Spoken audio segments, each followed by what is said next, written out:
All right, it is movie review time again, and I just got finished watching the new Prime movie, Roadhouse. Now, this is an updated version of the 1989 movie Roadhouse starring Patrick Swayze. And you can think of this as, like I said, an update, a reimagining of that original movie.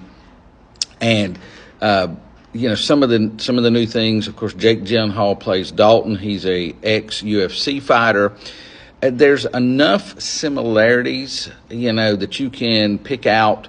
This was, from the original. This is similar to the original, but then at the same time, it is different. The basic structure is there, but there are differences too that make it not a totally different movie, but different enough that they're not like direct sequels or direct remake of the movie. Now, I will say, when I started watching it, I was very iffy on how I felt about it. There was some humor here and there that felt kind of forced. I was iffy on some of the camera work.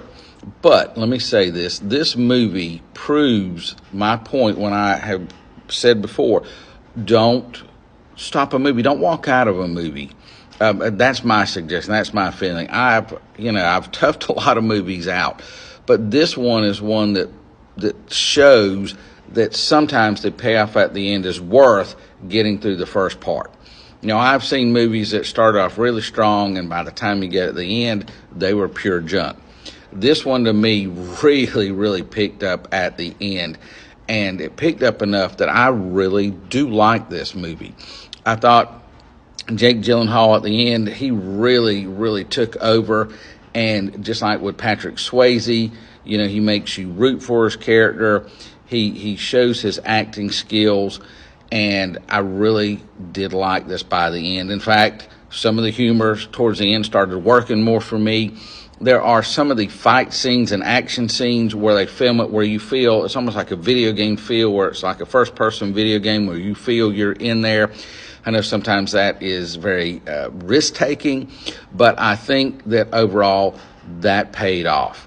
So, if you're a fan of the original Roadhouse, I suggest giving this a try.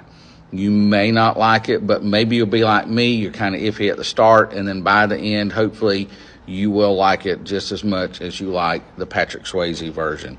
In fact, I'm going to give the 2024 version of Roadhouse 4 out of 5 stars.